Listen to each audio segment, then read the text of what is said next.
Buenas tardes, Icono. Me alegro de estar con vosotros. No son palabras menores en los tiempos que nos toca vivir, poder decir que estamos y que estamos contentos de estar. Así que me alegra además ver la sala llena dentro del aforo que se nos permite y que cada vez somos más. Yo creo que si os paráis un momento y miráis alrededor, y podéis hacerlo, os animo a hacerlo, estas cosas animan. Así que estamos en familia, estamos contentos de estar, como digo, yo especialmente en este rato para también compartir con vosotros de lo mejor que tenemos, que es Jesús, es la palabra, y en la que nos renovamos además semana a semana recordándonos que Jesús es mejor, es donde estamos, es en esa serie que estamos. La mayoría me conocéis, soy Lidia Martín, formo parte del equipo de enseñanza aquí en Icono. Y junto con Joel estamos estas semanas reflexionando sobre la epístola a los hebreos, la carta a los hebreos, que es prácticamente una homilía, es una predicación larga sobre un tema central que es constantemente esa idea de Jesús es mejor. ¿Cómo nos vamos a volver atrás? Eso es lo que deberíamos poder decirnos cuando estamos ante ese mensaje, ese texto largo que nos viene refrendando la misma idea una y otra vez. Ese no vuelvo atrás que hemos cantado además repetidamente esta tarde y que si os dais cuenta en las canciones también se están haciendo referencias muy directas a esa cortina rasgada, a cómo entramos en el lugar santísimo. ¿Os habéis dado cuenta de que las canciones estaban reflejando especialmente hoy también muchos elementos, muchos de los que hemos estado considerando en el texto de Hebreos hasta aquí? Y no es casualidad que cantemos estas cosas, porque es el centro de nuestro credo. Jesús como único camino. Y esa intención que expresamos en esta tarde de manera especial, en este capítulo 10 que vamos a continuar considerando hoy, de que no queremos volver atrás. Yo no sé cómo lo vivís vosotros, pero cuando canto este tipo de canciones que tienen mensajes tan contundentes, me doy un poco miedo de mí misma, porque, claro, a ver, es fácil de cantar y además encaja también en la música y nos lo sabemos, y como decía Antonio, algunas de esas canciones las hemos cantado muchos de nosotros desde que éramos niños. Pero da un poquito de no sé qué, porque claro, yo quiero decir no vuelvo atrás, pero lo que canto en mi fuero interno es Señor, ayúdame a no volver atrás, porque es tan fácil, hay tantas voces. Nos atrae tanto muchas veces lo que vemos alrededor, por fea que esté la cosa muchas veces, a veces nos atrae más que lo que significa seguir a Cristo, porque seguir a Cristo es difícil, es duro, significa renuncia. Él nunca nos engañó, ya nos avisó de que habría aflicción, los hebreos lo estaban viviendo, por eso les escriben también para que no se vuelvan atrás. Y porque todas esas voces muchas veces se presentan de manera muy atractiva, ¿no?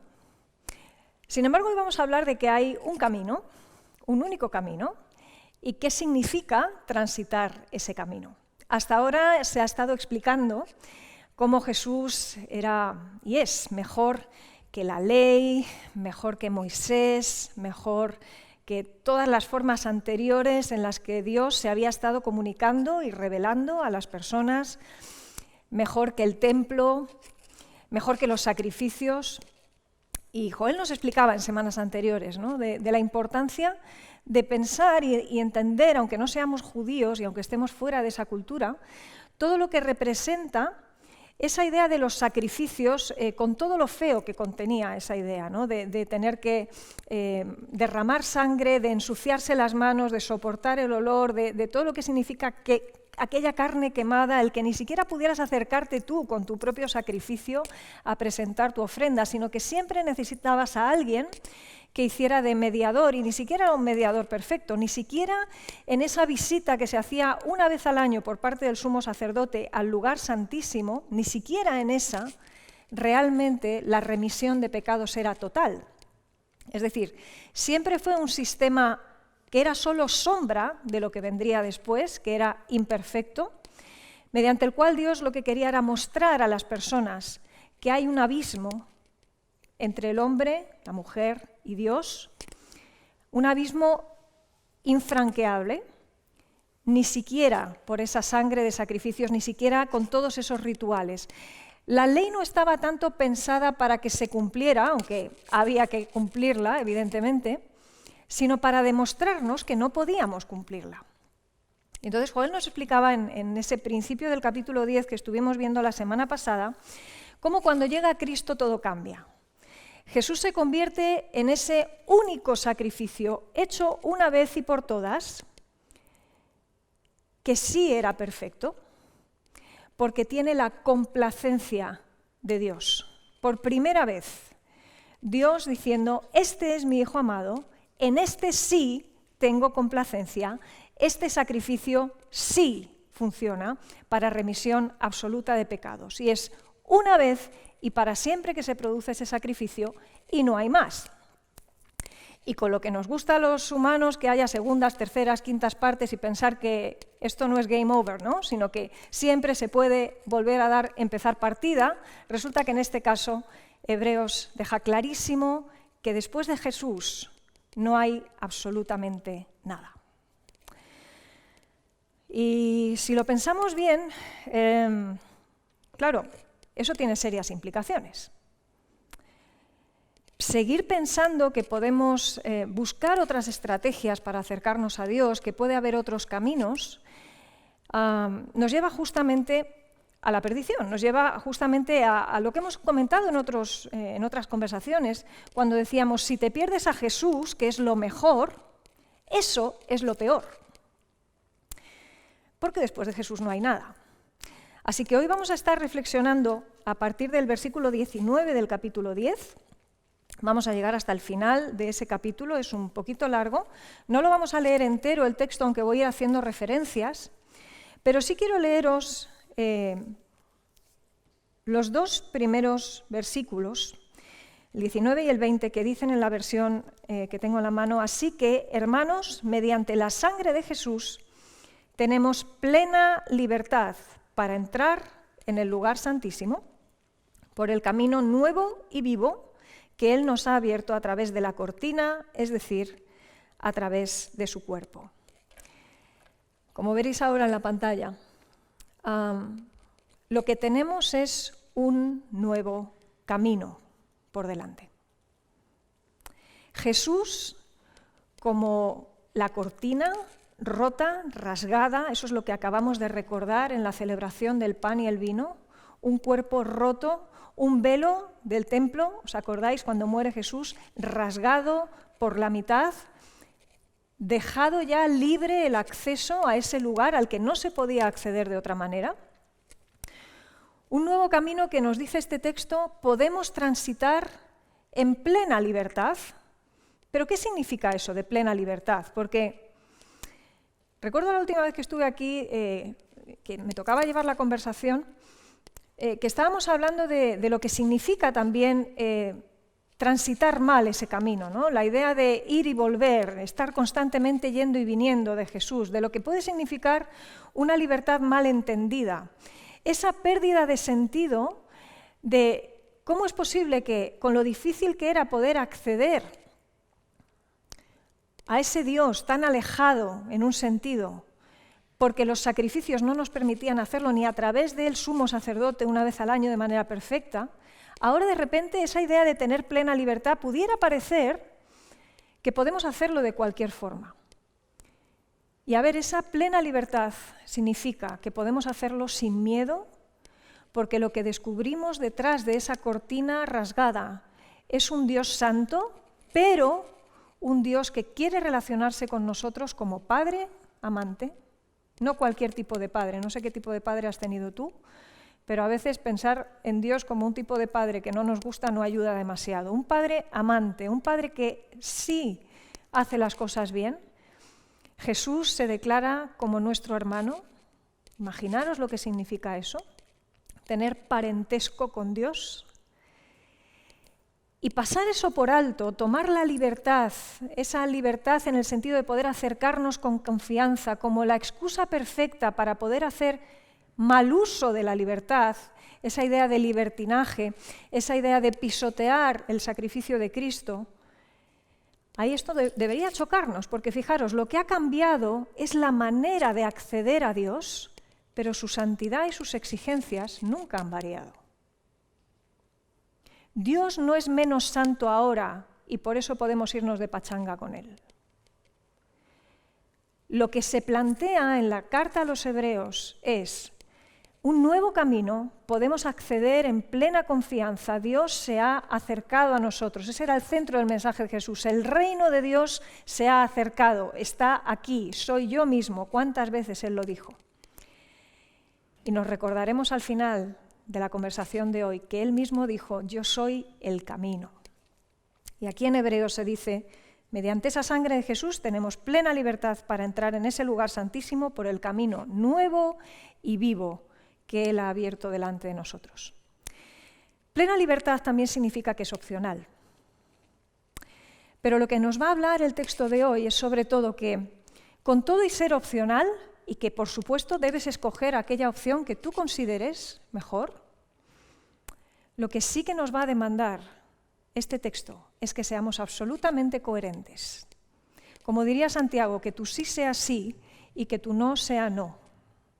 Que si decides que no, es tu decisión, Dios nunca pisoteó el libre albedrío de nadie, pero si decides que sí, no te vuelvas atrás, no nos volvamos atrás. Y si os pasa como a mí, como os decía antes, que nos sentimos como diciéndolo con la boca chica mientras lo cantamos, no hay problema en ser honestos. Al contrario, creo que hacemos muy bien en ser honestos y decir, Señor, ayuda a mi dificultad, ayuda a mi incredulidad. No quiero volver atrás. Lo voy a explicar mejor con fotos seguramente, porque lo que hizo este camino, lo que hizo la obra de Jesús, es hacer lo imposible fácil. Lo voy a plantear de la siguiente manera, con la siguiente diapositiva. Porque cuando un camino resuelve un abismo, es un camino muy especial. No deberíamos tomarnos a la ligera el tipo de camino del que estamos hablando. Fijaros, esta es la situación de una manera visual muy simplificada, ¿vale? Pero lo que tenemos es al hombre, a la mujer, pecadores, así nos deja claro que estamos, ese es nuestro estado, según la Biblia. Un abismo insondable allí en medio y Dios santo, absolutamente rechazando todo lo que tiene que ver con el pecado, que decía Joel, no es tanto lo que hacemos, sino lo que dejamos de hacer, el no llegar. ¿Recordáis que hablábamos de esto en conversaciones anteriores? Nosotros no llegamos, y yo creo que esa imagen deja muy claro que no llegamos. Esa idea de ese espacio aquí. Y esta fotografía creo que nos va a ayudar a lo largo del proceso de lo que vamos a estar hablando hoy, de darnos cuenta que la cuestión de ser salvos no es tanto una cuestión, como dice el Evangelio, de obras, efectivamente, sino de dónde estás. Según esta imagen, tal y como está la situación, nosotros estamos aquí y no podemos llegar ahí. Y lo que procuraban los sacrificios, de alguna manera, era ese intento, ese acceso de poder llegar, pero como veremos después, se quedaba bastante a medias. Uno no se podía presentar delante de un rey en cualquier momento, de cualquier manera. De hecho, ese asunto de que estuviera tan regulado, por ejemplo, en el templo con el sumo sacerdote y demás, no nos debería sorprender tanto. Si estáis un poco familiarizados con el texto bíblico y recordáis la historia de Esther, de la reina Esther, por ejemplo, siendo ella reina, esa frase épica de ella que dice, y si tengo que perecer, que perezca, hablando de ese momento en el que se le pide que se presente ante el rey Asuero para poder gestionar todo ese drama que se venía encima del pueblo judío porque iba a ser erradicado por aquel edicto que había firmado el rey a propuesta de Amán. Ni ella, siendo reina, se podía presentar delante del rey Asuero sin permiso. De hecho, si el rey no hubiera querido levantar el cetro a favor de ella, ella hubiera muerto. Y se la considera una mujer valiente, que lo fue efectivamente, porque sabiendo que se la jugaba, y no como nos la jugamos nosotros a día de hoy en pequeñas cosas, ella se jugaba la vida por aquello, sabía que ella no podía acceder allí. Quizá estamos nosotros sobrefamiliarizados con esa idea de lo que significa que Dios sea santo. Porque aquí no hablamos del rey Asuero, Aquí hablamos del Rey de Reyes, de quien gobierna el universo, de quien hace que los planetas estén alineados como tienen que estar para que tú y yo sigamos vivos. Esa sobrefamiliaridad hace que a veces nos parezcan extrañas ciertas cosas. De hecho, si nos vamos a Isaías, por ejemplo, el capítulo 6, no lo vamos a leer ahora, pero os animo a que leáis los 7 primeros versículos, ahí Isaías tiene un encuentro con la gloria de Dios y él piensa que va a caer fulminado, que va a morir, porque realmente estar frente a la gloria de Dios significaba la muerte. Y nosotros tenemos ese camino abierto, como veremos después en otra fotografía que nos lo va a simplificar de manera visual, porque creo que llevarnos una huella en la memoria nos ayuda mucho. Tenemos ese camino y porque lo tenemos ahí a la mano nos resulta tan extremadamente familiar, porque Dios ha convertido lo imposible en sencillo para nosotros, pero eso sí, a precio de sangre, que se nos olvida de qué estamos hablando. Y no decimos, como decía Isaías, ¡ay de mí, que soy un muerto, porque he visto la gloria de Dios! Cuando nosotros vemos la persona de Jesús mostrándose de esa manera revelada, extraordinaria, en las páginas de nuestras Biblias, no somos conscientes realmente muchas veces de ante quién estamos. Lo vemos en forma humana y sí, bueno, nos puede parecer a veces ese buen maestro, esa persona que te reta, te desafía, te crea cierto conflicto interno, te obliga a pensar con las parábolas, a tomar posición.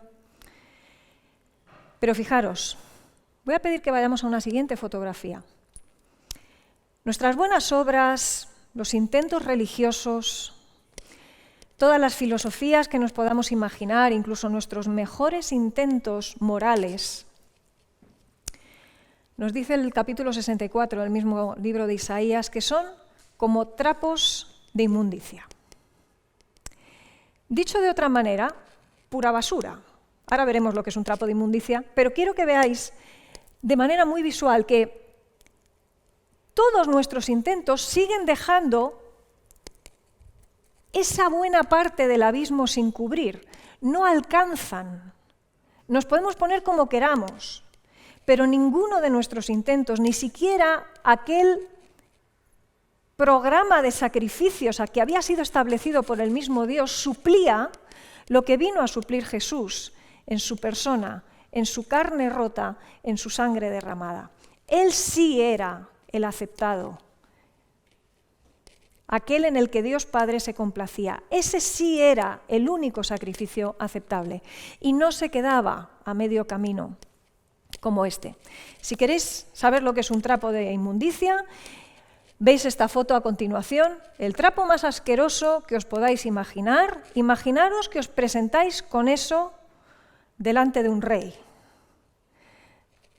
ni delante del vecino del quinto nos presentaríamos con esto, ni delante de quien nos caiga peor, ya ni siquiera por el otro, por nosotros, que nos gusta ir más o menos majete, nos gusta ir limpios, nos gusta ir aseados, en fin, no nos pondríamos un trapo de inmundicia.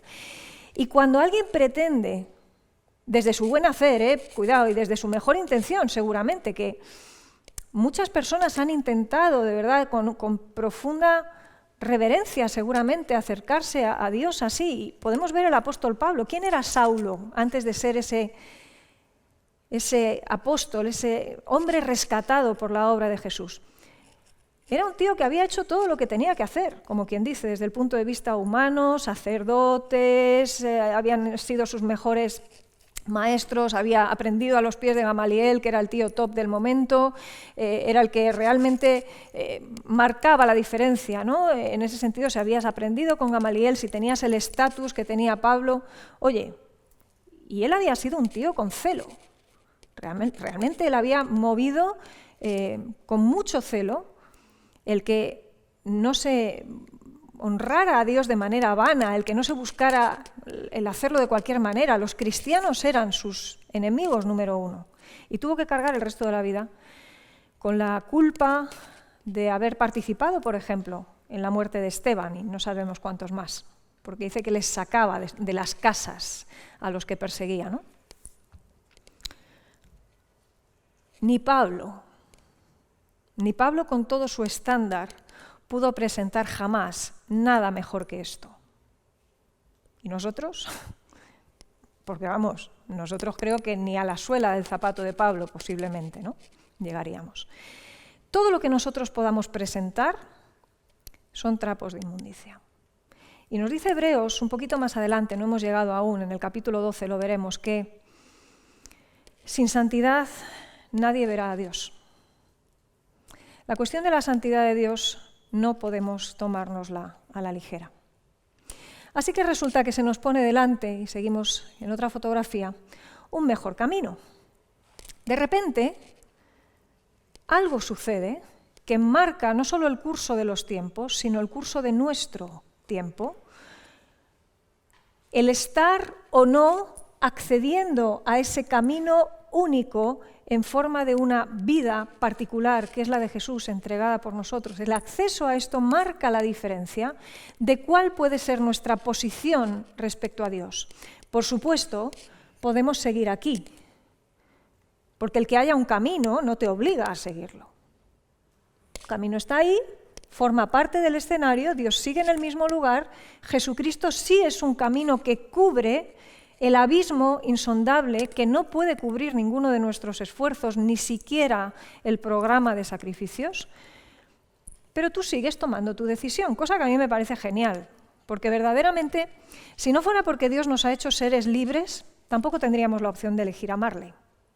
Podría habernos creado como autómatas, simples marionetas, que hacemos lo que Él quiera y ya está. ¿Cuál sería la gracia de todo eso? Pero un Dios de amor desea ser amado con convicción, ni siquiera por miedo al castigo. El asunto del infierno es la ausencia de Dios. Puedes escogerlo también, yo también puedo escogerlo. Pero ¿imaginas lo que puede ser estar en la presencia de un Dios santo sin que te vaya la vida en ello, en ese sentido? El que Él haya abierto las puertas para que tú y yo podamos disfrutar de su santidad, sabiendo que ya no se nos ve a través de nuestras propias obras, de nuestros propios trapos de inmundicia, sino que se nos abraza cálidamente como hijos adoptados, con todo lo que eso implica. En la antigüedad implicaba un anillo, el anillo familiar que marcaba y las vestiduras que marcaban a qué familia pertenecías. Pero tienes que pasar por Jesús, no queda otra manera, no hay otra. Puedes seguir intentando las otras cosas, nadie te lo va a impedir, nadie me lo va a impedir. Ahora, para poder estar al otro lado, y voy a ir a una fotografía un poco más allá, para poder estar ahí, no solamente tengo que haber cruzado, que es lo obvio, ¿vale? En el momento que estoy aquí, estoy en Cristo, pero si yo estoy yendo y viniendo, ¿estoy ahí? ¿Puedo decir realmente que estoy aquí? O si somos muy honestos, estoy yendo y viniendo. Y ojo, se puede ir y venir de muchas maneras. No significa, como hemos hablado muchas veces, que no tengamos dudas. A veces tenemos dudas, el propio Juan el Bautista las tenía, lo mencionamos a veces. ¿Eres tú el Cristo o esperaremos a otro? No conocemos todo, no tenemos toda la comprensión de lo que significa vivir en Cristo. Hay muchas cosas que el Nuevo Testamento sigue llamando misterios. El misterio de lo que eso significa, no lo vamos a entender en toda su profundidad, pero ¿cómo nos cambiaría la vida y cómo cambiaría el mundo si absorbiéramos y pusiéramos en marcha lo que sí comprendemos? Y esta carta es una carta complicada, lo hemos dicho muchas veces, la Biblia es complicada de entender y de acometer a la hora de estudiarla, pero hay tanto también sencillo y directo que si pudiéramos absorber mínimamente y aplicáramos en la medida que lo estamos absorbiendo, cambiaría y transformaría nuestras vidas. Fijaros que hay algo todavía peor que no cruzar el camino, y es pisotearlo. Y luego hablaremos un poco más de eso. Porque si malo es presentar un trapo de inmundicia desde una buena intención, ¿podemos imaginarnos cómo reaccionaría un rey cuando no solamente le estás presentando una porquería bien intencionada, sino que lo que estás haciendo es escupir directamente en su gesto de gracia y de rescate sobre tu vida, sobre mi vida. Si hay algo peor que no transitar un camino, es estar yendo y viniendo, volviéndose atrás, diciendo, bueno, me voy a quedar un poquito con lo mejor de cada cosa. Eso es el sincretismo, ¿no? Es hacer una especie de religión a la carta. Sí, yo creo, pero quiero creer a mi manera, porque bueno, en fin, ¿para qué quedarnos solo con una cosa cuando hay tanto bueno alrededor, ¿no? Y el autor a los Hebreos ya nos ha dejado muy claro que la cosa no va por ahí. Hay dos maneras de caminar un camino de este tipo. Caminar bien, obviamente, o caminar mal. Ahora veremos qué significa caminar bien, porque los siguientes versículos nos lo desarrollan en bastantes pasos que, si nos planteáramos durante esta semana trabajar de manera intencional, tenemos ahí una buena lista de deberes. Ahora lo vamos a ver. Pero fijaros, caminar mal tiene sus consecuencias también. Hay consecuencias tremendamente positivas, como veremos, en lo que significa caminar, transitar el camino vivo que es Jesús para conectarnos con ese Dios santo que se ha agradado en relacionarse con nosotros de manera íntima. Y también hay consecuencias negativas por el hecho de tomarnos a la ligera todo eso. Vamos a pensar cómo sería caminar bien. Y ese caminar bien tiene dos derivadas a su vez. Una es una derivada en horizontal, cómo vamos a caminar respecto a Dios ese camino, y tiene también una derivada horizontal, cómo vamos a caminar con respecto a la comunidad de la que formamos parte, porque en el momento que caminamos el camino de Jesús, recibimos una familia que no solo está en los cielos, sino que está en la tierra. Ese sentido de comunidad que tantas veces insistimos en Icono es algo que nos nutre.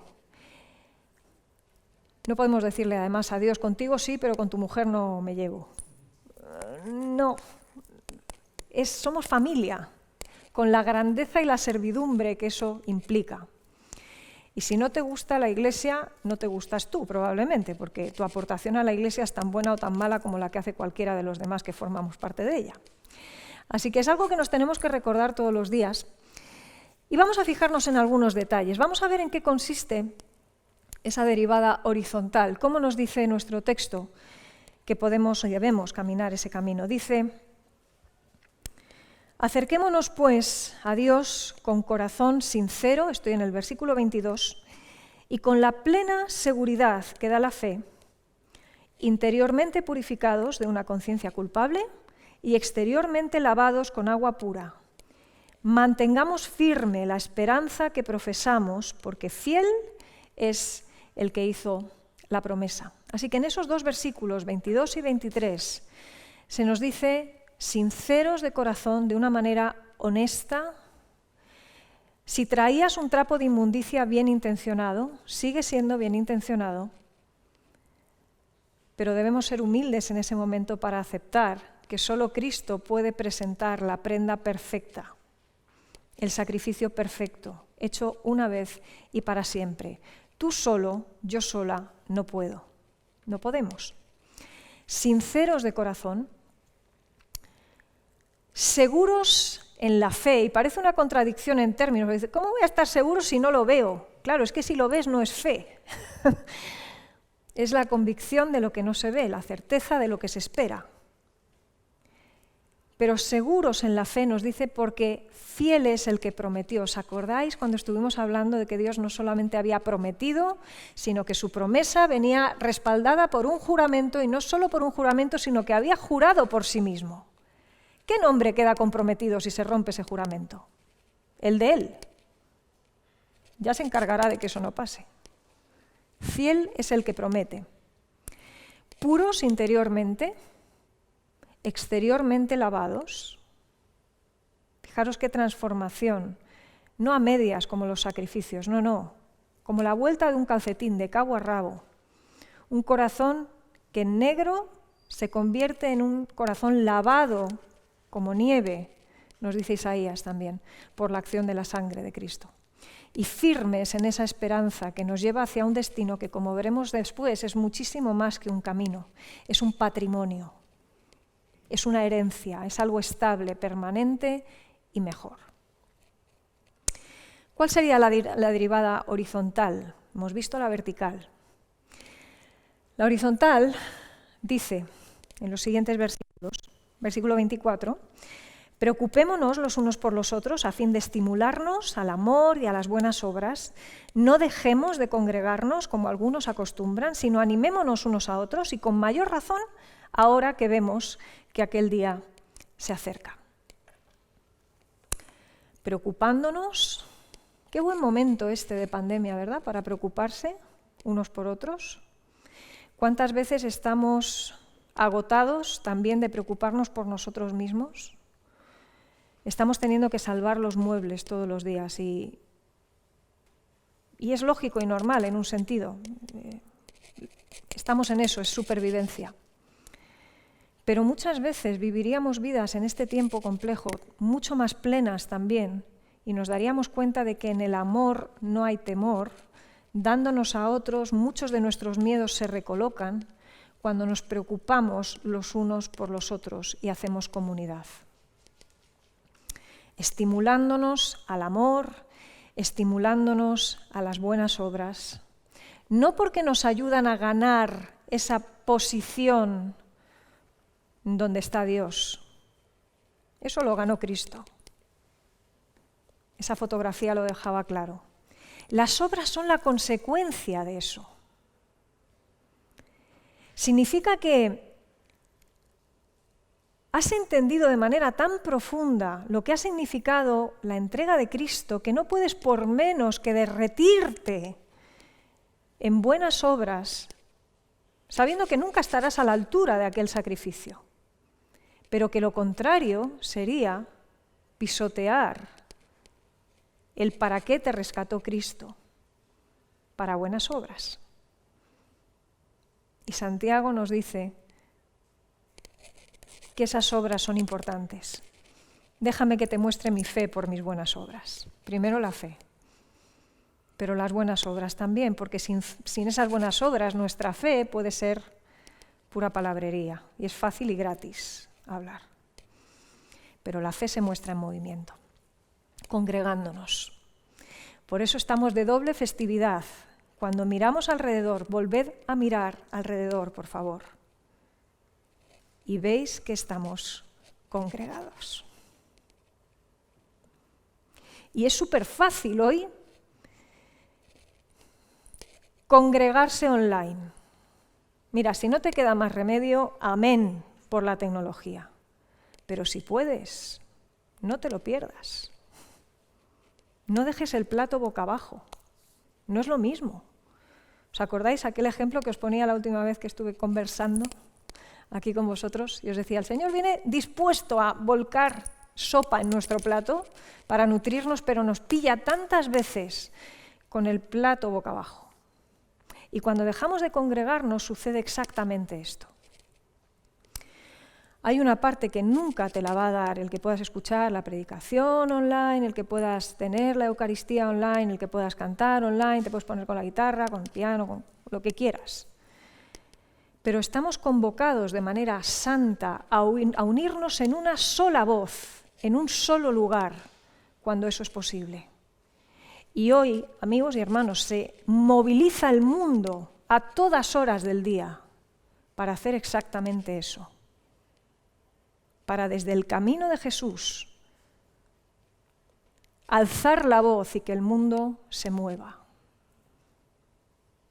Decláralo con tu voz, que qué grande es Dios, eso lo cantamos tantas veces y el mundo lo verá. Puedes chillarlo desde tu casa, está bien, se enterará el vecino de al lado, pero te estás perdiendo esto, ese sentido de comunidad, animándonos unos a otros. ¿Sabéis también en parte por qué va, creo, aumentando el número de los que nos congregamos? Porque nos anima. Y ya sabemos que no es igual. Pero estamos aprendiendo que no hace falta que sea igual. Y si conseguimos extraer esa lección, amén. Mirando hacia aquel día, porque el Señor vuelve. La esperanza a la que somos llamados. Ahora, ¿qué pasa si no se anda este camino como ha de andarse? Pues nos dice el texto que ya solamente queda una terrible expectativa de juicio, dice mi versión. El fuego ardiente que ha de devorar a los enemigos de Dios. Y uno podría decir, wow, espera, a ver, el Dios amante, vamos a ver cómo me explicas esto, ¿no?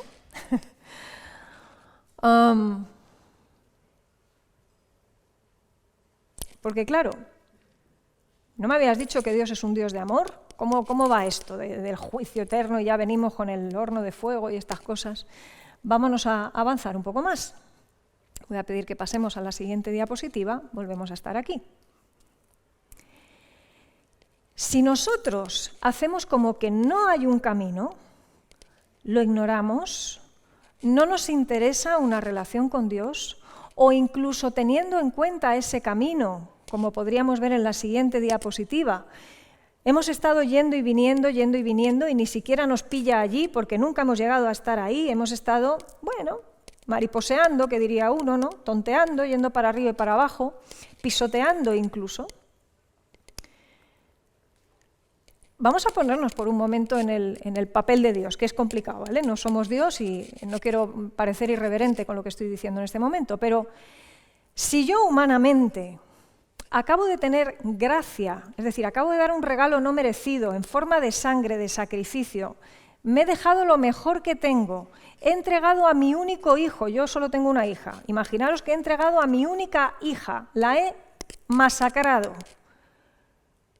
por ti, y tú vas y me escupes, que yo te retire la bendición, ojo, no que te toma un rayo, no, simplemente que no somos amigos, no sé cómo explicarte, que no, así no somos familia.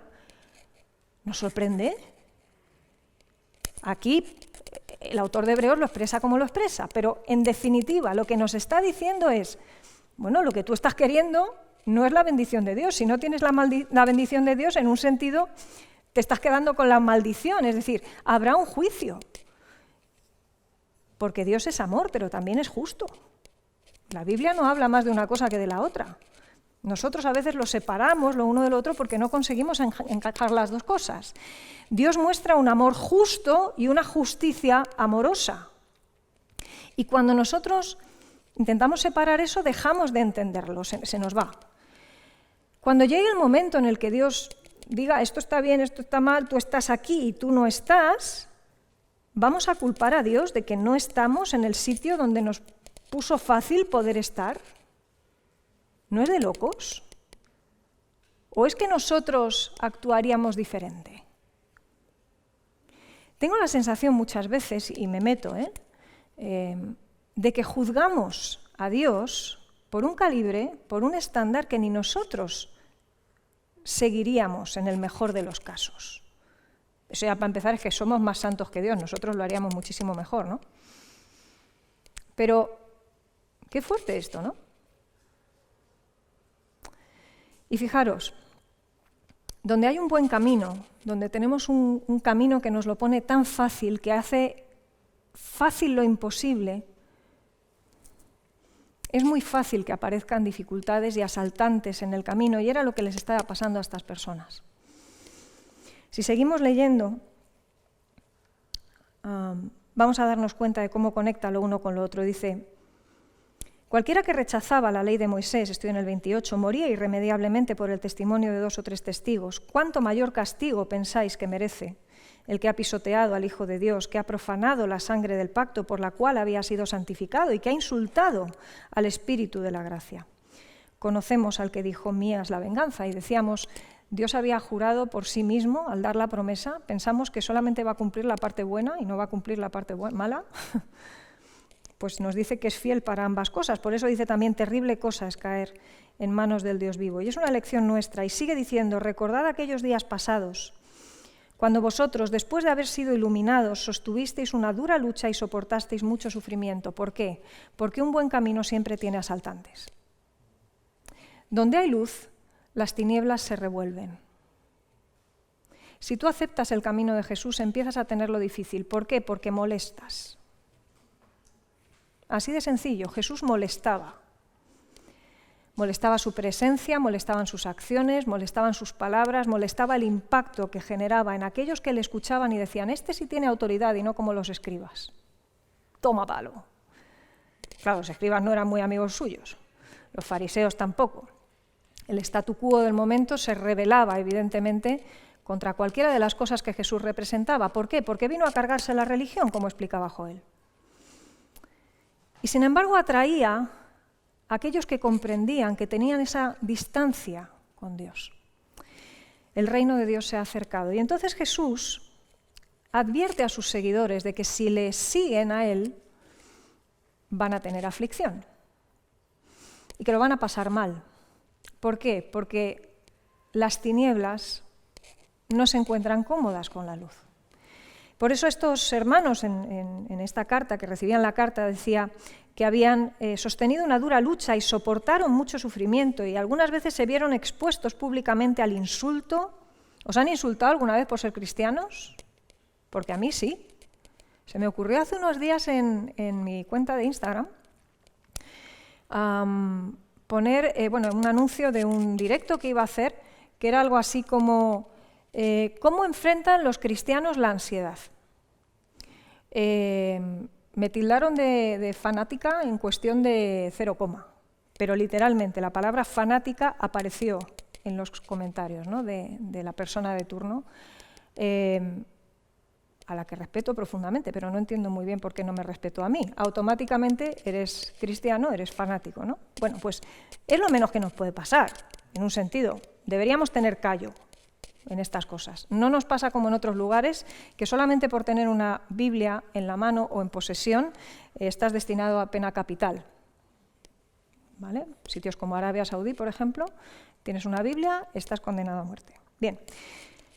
Los hebreos lo pasaban bastante peor que nosotros y, sin embargo, dice, os solidarizasteis con los que eran tratados de igual manera, os compadecisteis de los encarcelados cuando a vosotros os confiscaron vuestros bienes, flipad, lo aceptasteis con alegría, conscientes de que teníais un patrimonio mejor y más permanente. Y fijaros que en realidad lo que nos están describiendo estos versículos es cómo los hebreos estaban viviendo su camino de Jesús en esa perspectiva horizontal, preocupándose unos por otros, cuidándose unos a otros, no dejando de congregarse, Y por supuesto, pues en su relación con Dios, entendemos, de manera vertical. Y claro, este asunto del patrimonio que veis aquí destacado es lo que todavía nos zarandea aún más la cabeza, porque lo del camino lo entendemos, ¿vale? Hemos zanjado, digamos, esa distancia, ¿no? entre los dos puntos que no se podía zanjar. Pero es que vamos destinados, vamos orientados hacia algo que es mejor y permanente. Y yo preguntaría, como alguna vez os he dicho esto de lo de las voces y el mercadillo, ¿no? Que a veces estamos en la vida como una especie de mercadillo donde todo el mundo dice lo mío es mejor, lo mío es mejor, lo mío es mejor. ¿Quién nos ofrece algo permanente hoy? ¿Quién tiene palabras de vida eterna, como reflexionábamos en semanas anteriores? Absolutamente nadie. Y el que las tiene que demostrarlas. Porque cualquiera puede autoerigirse y decir que es Dios. Hoy estamos terminando de ver con los chavales una serie, tiene años, muchos igual la habéis visto, Death Note, es una serie de manga. Y estamos viendo el último capítulo, ¿no? Y lo siento porque voy a destripar algo, pero muchos os habréis imaginado algo de cómo terminaría esto. Es una historia en la que alguien recibe un cuaderno a través del cual por apuntar nombres puede matar a gente, ¿no? Y entonces se va viendo una progresión por la cual este personaje se quiere convertir en el dios del nuevo mundo. Pero cuando llega prácticamente el final de la serie y se va viendo que se aproxima a su final, lo que nos salía cuando estábamos viéndolo era, venga, demuestra, a ver, ¿no eras tan Dios? ¿No eras tú el Dios del nuevo mundo? Que además él se autoproclamaba así. Esto se lo dijeron a Jesús en la cruz, curiosamente. ¿No eres tú el rey de los judíos? ¿No ibas tú a derribar el templo y reconstruirlo en 3 días? Pues, bueno, bájate de la cruz. Y no se bajó de la cruz porque nos amaba mucho. pero se levantó de los muertos porque nos amaba más. Y Dios es Dios y escoge el momento en el que hace las cosas. No responde a exigencias nuestras, pero se levantó de la muerte. Y eso, quien quiera equipararlo, tendrá que demostrarlo. Y ahí estaban gente como los hebreos, no solo partiéndose la cara por el Evangelio, sino muriendo por el Evangelio. Porque lo que habían encontrado en Jesús resucitado no lo había ofrecido nadie, ni lo había demostrado nadie. Y a día de hoy, los cristianos siguen muriendo por el Evangelio. En esa herencia que recibimos de los testigos que lo vieron y que fueron comunicándolo de manera oral. Y tal era la convicción que la gente se dejaba la vida, y no solo en los circos romanos, también en países como China o Arabia Saudí, que mencionaba antes, y tantos otros países. Y lo que vivimos nosotros aquí, perdonadme, aún en medio de la pandemia, es un mal menor en comparación con lo que viven otros. Y siguen no solo partiéndose la cara por el Evangelio, sino no volviéndose atrás, muriendo por el Evangelio. No porque nos encante ir de mártires y pensemos que de esa manera vamos a poder, desde nuestro propio sacrificio, alcanzar el otro lado de ese abismo. ¿Qué va? Un solo sacrificio y para siempre. No hay otro.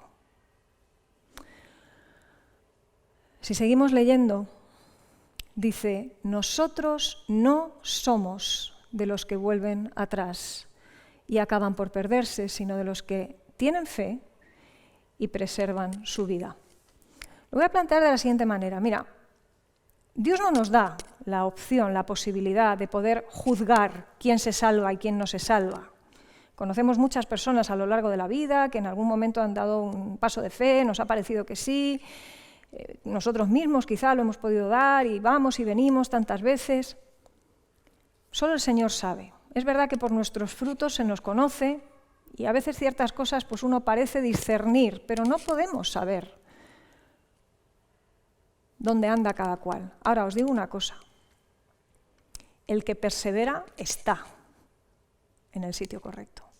Cuando uno ha usado ese camino que es Jesús y está en Cristo y su vida está en Cristo, aun con nuestras dudas, con nuestras crisis, pero estamos en Cristo, esa perseverancia, dice el texto, que es recompensada con ese patrimonio mejor y más permanente. Dice el 35, así que no perdáis la confianza, porque ésta será grandemente recompensada. Necesitáis perseverar para que después de haber cumplido la voluntad de Dios, recibáis lo que Él ha prometido. Y fijaros, el 37 y el 38 dice, dentro de muy poco tiempo, y claro, decir muy poco tiempo, 2000 años después, parece un poco de cachondeo, ¿no? El Señor viene y dice que viene pronto. Y cuando alguien te dice viene pronto, no te lo tomas a lo tonto solo porque han pasado 2000 años, solo entre comillas, porque nos recordamos quién es el que hace la promesa. Dice, el que ha de venir vendrá. Y el hecho de que diga que no tardará hace que nos mantengamos con los ojos abiertos, que velemos. Una de las cosas que me gustaría abordar alguna vez en alguna de esas oportunidades que tengo, ya digo, para tener alguna participación en redes y tal, es, ¿estás preparado para morir? Últimamente estoy un poco obsesionada con eso. No soy especialmente aprensiva. Y el tema de la pandemia, pues, hombre, me preocupa como a todo el mundo, pero, en fin. Pero, sin embargo, estoy dándole muchas vueltas, ¿no?, a lo que significa, si yo falleciera hoy, si yo muriera hoy, ¿cómo dejo las cosas aquí? ¿Y cómo estoy viviendo mi vida, teniendo o no en cuenta la eternidad hacia la que me dirijo? ¿Cómo cambiaría nuestra vida si pudiéramos tener más presente hacia dónde vamos, a qué familia pertenecemos y cuál es nuestro patrimonio? ¿Cuánta gente, en cuanto empieza a tener un poco de dinero en el bolsillo, empieza a vivir como rico? Y nosotros, que somos los más ricos del universo, vivimos muchas veces como mendigos espirituales. Dice, pero mi justo vivirá por la fe, no porque lo vemos, pero porque sabemos que quien ha comprometido su palabra es fiel y justo para cumplir lo que ha prometido. Y si dice que estamos en Cristo, al recibirle, al estar en ese camino, estamos donde tenemos que estar. Ahora, si tú vas y vienes, y ese es el momento en el que Dios hace presente a su Hijo de vuelta a la tierra, ¿dónde te va a encontrar? ¿Dónde me va a encontrar? ¿Me va a encontrar volviéndome? ¿Me va a encontrar yendo? ¿Me va a encontrar tonteando? ¿Me va a encontrar haciendo qué exactamente? Y esto es lo que digo que me tiene un poco rayada, si me permitís la expresión vulgar últimamente, ¿no? Porque algo que nos está trayendo la pandemia delante de nosotros es la realidad de que el tema de morirse no es una cosa de viejos y enfermos. Nunca lo fue, por cierto. O sea, se te puede caer, yo qué sé, un mueble de una mudanza desde una ventana de un cuarto piso y ya está. Te da un ataque al corazón, te pilla un coche. Aquí en el Rastro es súper fácil que te pille un coche o que, en fin, yo qué sé. Vienes a aparcar a las 4 de la tarde y es un buen momento para tener muchos accidentes seguidos en menos de 200 metros. Te puede pasar cualquier cosa en cualquier momento. Yo creo que no vivimos preparados para eso, no nos lo planteamos. Vivimos la vida desde la inercia, pero dice que el justo vive por la fe, sabiendo que el que ha de venir vendrá, y dice, si se vuelve atrás, no será de mi agrado. Qué manera de expresarlo, ¿no? Está citando palabras antiguas. Y ahí es donde tiene cabida ese versículo que os ponía ahí, el 39. Nosotros no somos de los que se vuelven atrás. A mí me gustaría que podamos decir esto con convicción y que pudiéramos decirlo este minuto y el próximo minuto, porque la vida cristiana se pelea minuto a minuto, y el siguiente minuto, y que mañana podamos volver a decir lo mismo, y que renovemos nuestro compromiso con el Señor todos los minutos de nuestra vida. Cuanto más fuertes nos creemos, peor. Pues sí, no vuelvo atrás, y bueno, y cantamos cosas. A mí me daba mucho temor, por ejemplo, cuando, sobre todo en la adolescencia, no sé, me dio por esa canción, aquella famosa canción de heme aquí, yo iré Señor, envíame a mí, que dispuesto estoy. Pues yo qué sé, yo a Arabia Saudí no me apetecería, vuelvo otra vez al ejemplo, ¿no? Con lo bien que se vive aquí. Pero si a veces no nos dejamos mandar ni al compañero de trabajo que tenemos al lado porque sabemos que nos mira mal porque somos cristianos, ¿qué envíame a mí? Y cantamos cosas, insisto que... Y no digo que no debamos querer cantarlas, ojalá las cantemos con convicción, pero es que somos muy frágiles.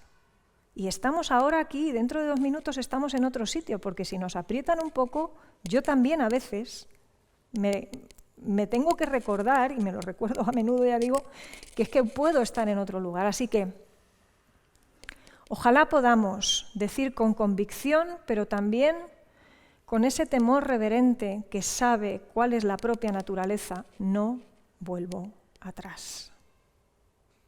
Nadie me ofrece lo que me ofrece Jesús. Atrás el mundo y las otras voces, la cruz delante, porque esa cruz va asociada a resurrección, esa resurrección va asociada a herencia, a patrimonio. Y Jesús es la porción de mi herencia, no solamente es el camino, es nuestro patrimonio. Él ya lo había dicho, y traigo a vuestra memoria este versículo que conocemos tantos de memoria, Juan 14:6. Él había dicho, yo soy el camino, la verdad y la vida. Y si os dais cuenta, hemos hecho una especie de recorrido por las tres. Hablar de camino es lo más evidente que hemos hecho hoy. La verdad en términos de quién hace la promesa, por quién jura, y la realidad de que lo va a cumplir, tanto en sus consecuencias positivas como en sus consecuencias negativas, no va de lo que haces, pero sí va de dónde estás y dónde has decidido posicionarte y si te mantendrás allí o estarás yendo y viniendo. Y si tu posición final es la de estar establecido en la vida con mayúsculas. Esto que vivimos aquí es una cascarria. Y como decía Joel, la realidad realmente real no nos la podemos ni imaginar. O ¿Os imagináis lo que significaría vivir sin enfermedad, sin muerte, sin preocupaciones, sin tener que estar sujetos a cuerpo mortal? Pudiendo ver la gloria de Dios en vivo y en directo, teniendo comunión cercana con el que nos diseñó, con el propósito profundo al que del que hemos huido en definitiva, y estamos donde estamos también por eso. Imaginaos que todo eso cambiara. Eso es el cielo. Ahí es hacia donde queremos dirigirnos. Y nuestra imaginación nos pone límites a eso. No podemos imaginarlo, no podemos aprehenderlo con nuestras manos, ni con nuestra imaginación. Y perder todo eso es el infierno. Y algo del infierno palpamos aquí y decimos, ¿dónde está Dios? Pues imagínate que hubiera hecho acto total de omisión en su presencia y no estuviera por ninguna parte. ¿Te lo imaginas? Tenemos un camino que es un patrimonio. Así que nos decimos en esta tarde, no vuelvo atrás. ¿Oramos juntos? Señor, te damos muchas gracias porque tú eres nuestra herencia, tú nos rescatas, nos das un camino perfecto por el cual podemos transitar confiados y a pesar de los asaltantes, Señor, tú prometes también que vas a estar con nosotros y que incluso en medio de dificultades como las que pasaban aquellos hebreos que se dejaban la vida, incluso aunque nuestra vida fuera quitada por enfermedad o por cualquier otra razón, lo que tú prometes, Señor, es un patrimonio que es mejor y más permanente que nuestra propia vida. Así que con todo y lo que deseamos vivir, con todo y lo que deseamos estar bien, con todo y lo que valoramos, Señor, los regalos que tú nos das con cada buena cosa que recibimos de ti, queremos estar preparados en todo momento, Señor, también teniendo nuestra mirada puesta en aquello que es invisible a nuestros ojos ahora, pero que sin embargo es certero como tú, que prometes y cumples. Gracias, Señor, por la esperanza firme, el ancla segura que pones delante de nosotros, sabiendo que nos dirigimos hacia una patria, hacia el hogar que abandonamos y que tú estás, Señor, esperándonos con los brazos abiertos, sonriéndonos, Señor, en la calidez de un Padre amante que quiere volver a encontrarse de manera cercana con nosotros. Y palpamos algo de eso ya, Señor, aquí, los que te hemos conocido y los que hemos aceptado ese regalo. Y te pedimos, Señor, que nos ayudes a ser fieles, que podamos perseverar, tener siempre la seguridad de estar en el sitio correcto respecto a ti, de estar en Cristo, no solo por una decisión tomada en algún momento de nuestra vida, Señor, sino por la decisión consciente y voluntaria tomada minuto a minuto, de que es contigo con quien debemos, podemos y queremos estar. Así que te glorificamos en esta tarde porque sabemos que hiciste lo imposible fácil y accesible para nosotros, pero que para ti y para tu Hijo fue terrible, costó sangre y un cuerpo molido, una cortina rota que era tu propio cuerpo y que con eso pagaste, Señor, el acceso y el peaje que suponía que nosotros pudiéramos empezar a tener una vida real contigo. Así que, Señor, expande los horizontes de nuestra imaginación para poder empezar a imaginar y a palpar y a desear profundamente, Señor, la realidad verdaderamente real de lo que significas tú, mucho más allá de lo que recibimos aquí. Así que queremos mirar hacia adelante, mirar hacia el cielo, tener ese camino transitado de manera vertical, correcta contigo y también con los demás, y seguir ayudándonos mutuamente a crecer y animarnos a no volver ninguno atrás. Ayuda a nuestra incredulidad y glorifícate, Señor, en medio de ella. En el nombre de Jesús.